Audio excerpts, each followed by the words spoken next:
오늘은 우리 교회 핵심 가치 중에 하나인 선교에 대한 이야기를 하려고 합니다.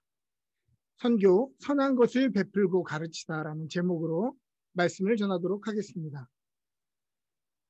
우리가 흔히 선교에 대해서 이야기할 때 선교에 대한 구절로 가장 많이 사용하는 구절은 지상 대명령이라고 우리가 부르고 있는 마태복음 28장 18절부터 20절 말씀입니다.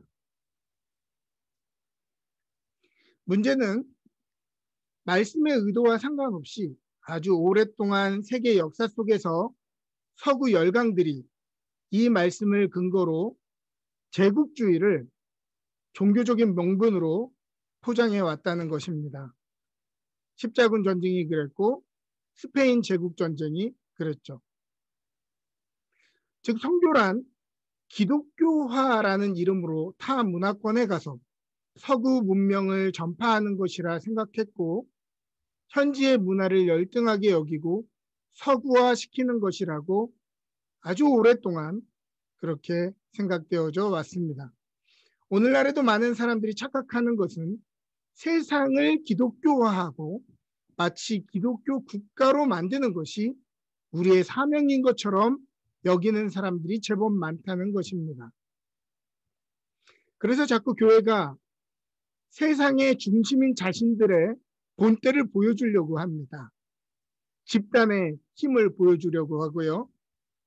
또 자꾸 교회를 세상보다 위에 있는 집단으로 여기게 되죠. 예를 들면 세상의 법 위에 영적인 법이 있다. 이딴 식으로 해석하게 되면 아주 위험한 집단이 되어집니다. 나라를 구해보겠다고 방역 수칙을 어기고 광야문에 모였던 사람들이 오히려 오늘날 선교의 방해물이 되는 것처럼 또 코로나 시국에도 몇천 명이 모여서 백투 예루살렘을 외치는 선교단체의 회중 집회가 은혜가 되는 것이 아니라 일터와 일상을 잃어버린 서민들의 분노의 대상이 되는 것처럼 또 국제학교라는 이름으로 팬데믹 시국에 밀집된 공동생활을 하면서 대량 확진의 계기가 되어서 기독교 전체가 욕먹고 있는 것처럼 거룩한 우리가 세상에 한 수 가르쳐 보겠다라는 자세로 임하는 모든 종교적인 열심은 선교의 문이 아니라 도리어 세상으로부터 조롱의 대상이요 염려의 대상이 되는 것입니다. 여러분들이 생각하는 선교는 무엇입니까? 보통은 복음이 전해지지 않은 해외 또는 타 문화권으로 가서 복음을 전하는 것, 또 복음을 전하기 위한 모든 활동과 방법들을 생각할 것입니다. 그러므로 선교는 해외에 관련된 것이고 지역 내에서 복음을 전달하는 것은 전도다라고 우리가 이해해야 하는 경우가 많죠.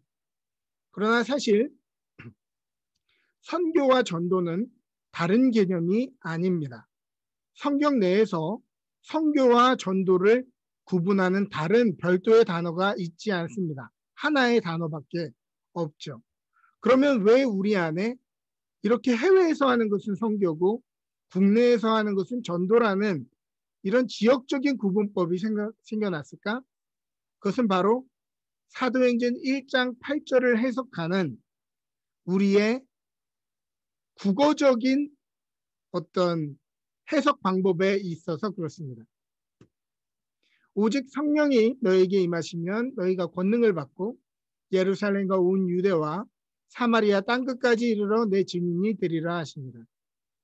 왜 우리가 여기서 이것을 헷갈리냐면 예루살렘에서 그 다음 온 유대로 가고 그 다음 사마리아로 가고 그 다음 땅끝으로 가는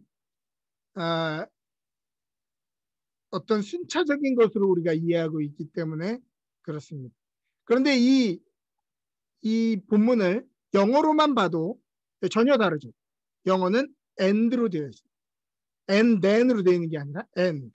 여기에는 생략되어 있는 단어가 있죠. both, A and B. 뭐뭐와 동시에 되어지는 것입니다.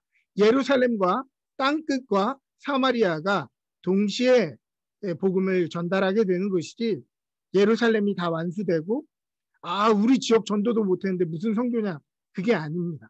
이것은 동시에 이루어지는 것이죠. 그러므로 이 말씀의 핵심은 우리 기독교 세력에 대한 지역의 점진적 확대에 있는 것이 아니라, 어디에 이 말씀의 포인트가 있느냐? 바로 내 증인이 되리라, 여기에 포인트가 있는 것입니다. 그러므로 지경을 넓히며 아웃리치하여 증인이 되는 것이 선교라고 한다면, 선교의 핵심은 어떻게 전하느냐의 문제가 아니라 어떤 사람이 전할 것이냐의 문제가 되는 것입니다. 누가 전해야 선교가 되죠? 바로 증인입니다. 증인이라는 말은 헬라어 마르티스라는 단어죠. 마르티스라는 단어는 또 동시에 순교자라는 뜻도 됩니다. 내가 경험하고 본 것을 포기하지 않는 거예요. 내가 보고 듣고 경험한 것을 있는 그대로 말하는 것. 내 목에 칼이 들어와도 말하는 것. 그것이 바로 선교이고 증인이고 또 순교자라고 하는 것입니다. 증인이 된다는 말은 우리가 전문가가 되라는 말이 아닙니다. 더도 말고 덜도 말고 딱 우리가 경험하고 듣고 우리가 본 것만을 그대로 전한다는 뜻입니다. 여기에는 어떤 학위가 필요하지도 않고요, 어떤 성별이 필요하지도 않습니다. 우리가 본 그것을 말하는 것은 어린아이도 말할 수 있고, 전혀 배우지 못한, 예전에 학교를 다니지 못했던 우리네 할머니 할아버지들도 증거를 말할 수 있는 것입니다. 왜냐하면 그들이 보고 들었기 때문에. 그런데 아무리 똑똑한 사람들도요, 내가 보지 않은 것을 말하면 위증입니다. 내가 경험하지 못한 것 사람들에게 전달하고 있다면 아무 효과가 없어요. 그건 거짓말일 뿐이죠. 내가 안 들은 것을 들은 것처럼 말하면 거짓말처럼 들려지게 되는 것입니다. 즉, 선교든 전도든 그 핵심은 우리가 그리스도인으로 하나님 나라의 백성으로 사는 삶에 대한 것이어야 합니다. 그 속에서 하나님을 경험하고 하나님을 만났던 이야기들, 그리고 성경의 이야기들이 그 성경의 복된 소식이 우리의 삶에 복된 소식이 되었던 것을 나누는 것이지, 우리도 경험하지 못한 것, 나도 알지도 못하는 것을 말하는 것은, 그것은 선교고 전도다라고 말할 수가 없습니다. 그러므로 다른 말로 이야기하면 선교든 전도든 하나님을 사랑하고 그분의 뜻을 행하고 그 길을 따라가려고 애쓰는 제자의 삶을 전파하는 것이지, 우리가 제자의 삶이 훈련되지 않고 주님을 따라가지 않고 주님을 동행하지 않고서 하는 모든 포교 활동, 모든 우리의 열심들은 위험한 것이 된다 라고 하는 것입니다. 하나님 나라의 백성으로 바른 삶이 어떤 것인지를 인지하는 것, 우리가 완전한 인간이어서 그것을 전달하는 것이 아니라 그것을 행하려고 애쓰는 진정성 있는 우리의 삶이 사람들에게 비춰지는 것, 그것을 가르치는 것이 선교이고 전도다라고 말할 수 있습니다. 그러므로 즉 선교는 말의 전파에 있는 것이 아니라 하나님의 백성으로 살아가는 우리의 전 인격적인 삶의 내용이며, 그 말씀들이 실제로 우리의 삶 속에 열매 맺는 능력에 있는 것이죠. 그러므로 고린도전서 4장 20절은 우리에게 이야기합니다. 하나님의 나라는 말에 있지 아니하고 오직 능력에 있습니다. 우리의 삶에 나타나는 그리스도인의 능력, 하나님의 자녀의 능력, 자유자의 능력이 우리에게서 전달되어질 때 비로소 선교가 되어지는 것입니다. 오늘 우리가 읽었던 본문은 우리가 아주 잘 아는 산상수훈 바로 뒤에 오는 말씀입니다. 산상수훈이 뭐죠? 흔히 우리가 팔복으로 부르는 팔복에 대한 복에 대한 구절입니다. 팔복의 내용은 헬라어 원문으로 보면 각각의 문장마다 마카리우스라고 하는 감탄사로 시작된다고 이야기했습니다. 조건문이 아니라고 얘기했어요. 너희가 이렇게 하면 복을 받을 것이다. 이런 얘기가 아니에요. 그것은 세상이 말하는 복의 어떤 논리죠. 너희가 이렇게 하면 복을 받을 것이다. 이렇게 하면 복을 받을 것이다. 그러나 오늘 팔복은 그러한 얘기가 아닙니다. 감탄사로 시작됩니다. 복되도다 이런 사람들은 이런 문장으로 시작되죠. 그러므로 복되도다 이런 사람들은 이러면서 그 뒤에 내용들을 이야기하는 것입니다. 이런 삶을 살아가는 사람, 이런 사람들은 얼마나 아름다운가. 하나님 나라의 복 안에 살고 있으니 이들은 얼마나 아름다운 사람들인가 라는 말입니다. 그러므로 팔복은 이렇게 하면 복을 받는다라는 조건문이 아니라 하나님 나라 통치 안에 살아가는 사람들의 삶의 지향점이 무엇이며 삶의 자세가 무엇인가에 대한 이야기라고 할 수 있습니다. 하나님 나라의 백성처럼 살아가는 것은 참 복된 일입니다. 더 복된 것은 더 많은 사람들이 그것을 누리는 것입니다. 누가 시킨 것이 아니라도 내가 먹어본 맛있는 음식, 내가 들은 희소식을 전하는 것이 우리의 큰 기쁨이 되는 것처럼 우리의 안에 누리고 있는 그리스도 안에 누리고 있는 참 기쁨을 나누는 것이야말로 참된 선교인 것입니다. 그러므로 하나님 나라의 백성으로 거룩하고 복된 삶을 살아가는 것이 산상수훈의 내용이라면 바로 그 뒤에 오늘의 본문이 등장하는 것이죠. 하나님 나라의 백성으로 사는 것은 흔히 우리가 기독교인들이 흔히 말하는 추악하고 더러운 세상으로부터 순결함을 지키려고 세상으로부터 거리를 두고 광주 안에 모여서 우리끼리 거룩한 활동을 하는 그런 삶이 아니라 바로 우리가 살아가는 오늘의 구체적인 삶의 현장, 즉 우리의 삶의 한복판에서 이루어져야 하는 것들인 것입니다. 그러므로 오늘의 본문은 너희는 교회의 소금이다라고 이야기하지 않습니다. 너희는 세상의 소금이다라고 하는 것입니다. 누구를 위해서 우리는 존재하는가? 교회 자체를 위해 존재하는 것이 아니라 세상을 위해서 존재한다. 소금은 요리할 때 간을 맞추는 아주 중요한 역할을 하죠. 간을 본다는 얘기가 무슨 이야기입니까? 모든 요리를 가장 밸런스 있게, 가장 맛이 있게 만들어주는 역할입니다. 그러므로 교회와 성도들의 역할은 무엇입니까? 세상을 가장 밸런스 있게, 가장 있는 그대로 본연의 맛이 드러날 수 있도록 만들어주는 것이 바로 교회의 역할이고 성도의 역할이라고 하는 것입니다. 또한 과거 팔레스타인에서 소금의 중요한 역할은 방부제의 역할이었죠. 교회가 세상의 소금이라면 교회 때문에 세상이 썩지 않아야 합니다. 바로 우리 때문에 우리들이 다니는 직장이 썩지 않아야 합니다. 바로 우리 때문에 우리의 가정이 썩지 않아야 합니다. 만일 소금이 맛을 잃으면 어떤 일이 일어나겠습니까? 예수님 시대 팔레스타인에서 유통되던 대부분의 소금은 소금광산에서 채취한 암염이었습니다.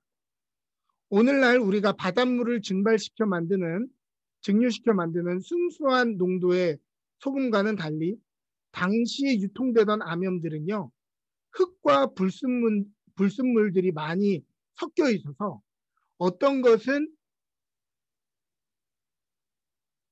소금보다 흙에 가까운, 그러니까 가격이 좀 싸고 저렴한 이 소금들은, 아주 질이 나쁜 소금들은 거의 이 소금의 맛이 나지 않았다고 하는 것이에요. 흙과 불순물이 많이 섞여서 어떤 것은 아예 쓸 수도 없는 수준의 소금들도 있었다. 그래서 우리가 이해할 때는 바닷물을 증류시켜서 만든 소금만 먹었던 우리가 이해할 때는, 야, 소금이 어떻게 돌이 되지? 우리의 문화로는 이해되지 않는데 당시 팔레스타인의 문화로 보면 이해할 수 있는 것입니다. 왜냐하면 그런 종류의 암염들이, 질 낮은 암염들이 많이 거래되고 있었기 때문이죠. 요리의 맛을 내려고 아니면 썩지 않게 하려고 소금을 샀는데 짠맛이 없는 불량소금이라면 그것은 불량소금이 아니라 그냥 흙이죠. 그러니까 맛을 잃은 소금이 아니라 그건 그냥 흙이에요. 오늘날에 우리가 세상에서 소금의 역할을 하지 못한다? 그것은 맛을 잃은 교회가 아니라 그것은 엄밀히 말하면 그냥 흙인 것입니다. 그냥 교회가 아닌 것입니다. 소금 맛이 안 나는 소금은 소금이 아닌 것처럼 하나님 나라의 맛이 안 나는 그리스도인은 그리스도인이 아닌 것이죠. 오늘 교회와 성도가 왜 세상으로부터 조롱을 당합니까? 왜 시사 프로그램의 단골 주제가 되고 코미디 프로그램의 웃음거리가 됩니까? 어쩌면 우리에게서 예수의 향기, 하나님 나라의 향기, 예수의 맛이 나지 않기 때문은 아닌지 모르겠습니다. 이어서 본문은 말합니다. 너희는 세상의 빛이라. 산 위에 있는 동네가 숨겨지지 못할 것이요 사람이 등불을 켜서 말 아래 두지 아니하고 등경 위에 두나니 이러므로 집안 모든 사람에게 빛이 느니라. 너희는 세상의 빛이어서 세상을 비추는 일을 할 수밖에 없다라고 이야기하고 있습니다. 사람이 등불을 켜서 장롱 안에 넣어두지 않고 집안의 높은 곳에 두는 것처럼 교회는 세상의 빛입니다. 여기에 바로 빛의 방식이 나오는 것이죠. 16절은 우리에게 이야기합니다. 이같이 너희 빛이 사람 앞에 비치게 하여 그들로 뭘 보고? 너희의 착한 행실을 보고 하늘에 계신 너희 아버지께 영광을 돌리게 하라.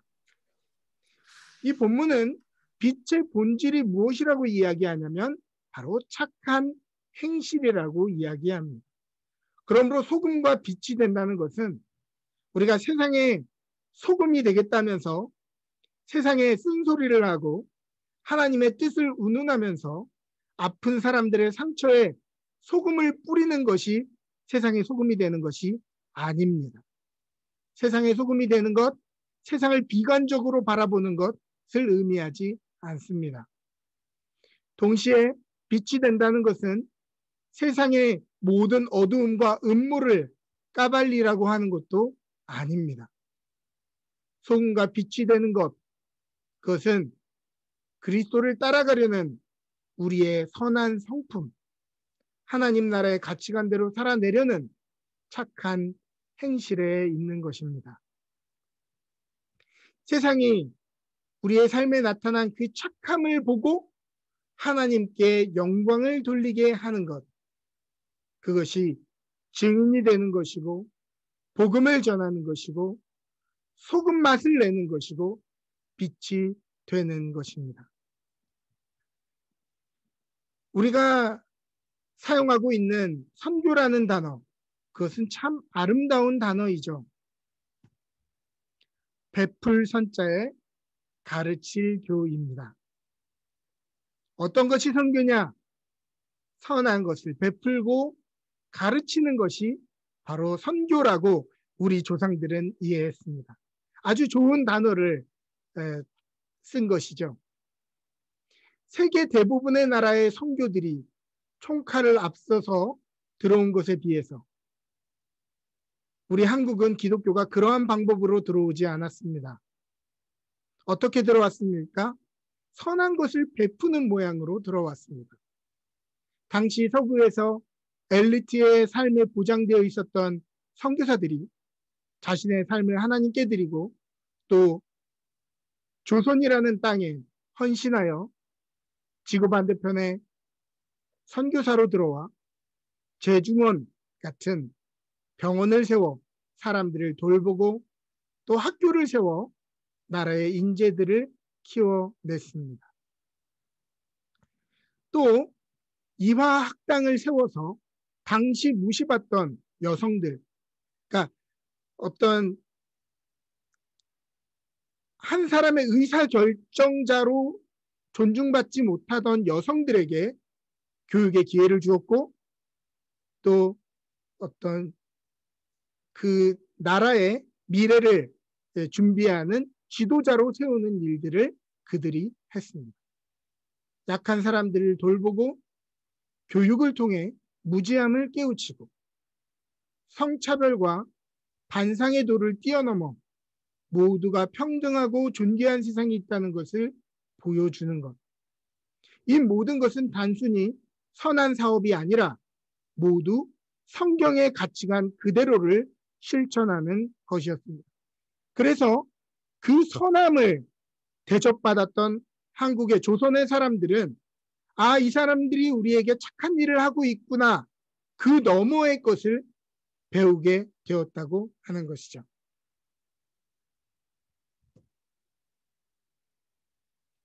이사야 61장 1절부터 3절입니다. 주 여호와의 영이 내게 내리셨으니 이는 여호와께서 내게 기름을 부으사 가난한 자에게 아름다운 소식을 전하게 하려 하십니다.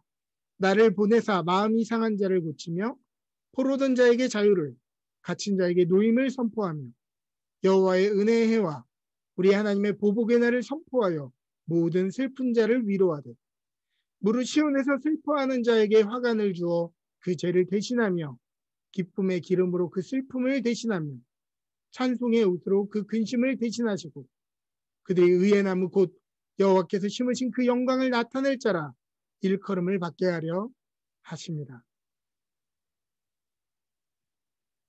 처음에는 빵과 교육과 의료를 대접받았던 조선의 사람들이 이 말씀을 읽은 후에는 이것이 하나님의 나라의 가치라는 것을 깨닫게 되었습니다. 선교는 오늘 우리가 하나님 나라의 가치관을 복으로 여기고 살아가는 것입니다. 그 복이 참된 복인가 우리의 삶 속에 실험해보고 도전해보아 우리가 보고 들은 것을 열심히 우리 이웃들에게 전하는 것입니다. 그것은 세상을 기독교화하는 것이 아니라 우리 자신이 세상을 배부르기 위한 복의 근원이 되는 것입니다. 맨날 세상의 아픈 곳에 소금 뿌리는 독한 역할을 자처하지 말고 선한 행실, 아름다운 행실로 삶의 맛을 내주고 착하고 정직하고 선한 삶이 여전히 통한다라고 하는 것을 증거함으로써 사람들이 절망 속에 거짓과 악을 당연시하지 않도록 썩지 않고 보존해 주는 것입니다. 더 이상 사람들이 선한 것을 행할 소망이 없을 때 그 선한 것을 살아내는 사람들을 보면서 그러니까 그런 그리스도인들을 보면서 세상이 아직 썩지 않았구나. 우리도 정직과 의로운 삶 가운데 살아야 되겠구나 라고 하는 것, 그것이 세상을 썩지 않게 하는 것입니다. 소금 뿌려가지고 막 사람들을 아프게 하는 게 아니라 우리의 선한 행실로 이 세상을 썩지 않게 만드는 것. 이 모든 것은 기독교를, 교회를, 우리의 도덕성을 드러내기 위함이 아니라 우리 하나님이 영광 받으시고 박수 받으시고 우리의 선한 아버지요 살아계신 하나님임을 나타내기 위함입니다. 선교는 증인에 의한 삶의 증거의 내용입니다. 선교는 우리의 삶에 제자화된 삶의 결과입니다. 그 삶은 성경이 가르치는 하나님 나라의 가치를 따라가려고 예수님을 닮아가려고 애쓰는 노력을 통해서 나타나는 착한 행실들입니다. 그것을 내 삶의 한복판인 예루살렘, 조금 더 확장된 온 유대, 나도 모르게 우리의 삶 가운데 편견을 가지고 차별해왔던 내 삶의 모든 종류의 사마리아, 그리고 제한되지 않은 땅끝에 이르기까지 이것을 나누고 전하고 이어져 가게 하는 것, 그것이 바로 선교인 것입니다. 오순절 성령강림로 교회는 세상으로부터 그 선한 삶을 칭찬받아 믿는 이의 수가 날로 늘어났다라고 성경은 이야기하고 있습니다. 선한 삶을 사는 사람들이 선한 것을 전파하니 많은 사람들이 그 아름다운 소식을 듣고 사모하고 동참했다는 것입니다. 오늘 우리도 이러한 선교의 삶을 살기를 원합니다. 우리의 착한 삶과 우리 교회의 착한 행실을 통해서 런던 온 지역이 하나님의 이름을 찬양하고 아직도 착하고 정직하고 바른 것으로 세상이 썩지 않았음을 보여주는 소금과 빛이 되기를 바랍니다. 저는 런던 은혜교회가 무엇으로 가장 유명했으면 좋겠느냐? 저는 선한 행실과 착한 마음으로 유명한 교회가 되었으면 좋겠습니다. 그것이야말로 우리가 가지고 있는 복음의 본질에 가장 가까운 것이기 때문이죠. 그러한 선함으로 우리의 속한 세상을 썩지 않게 만드는 빛과 소금이 되는 저와 여러분 되시기를 주님의 이름으로 축복합니다. 아멘.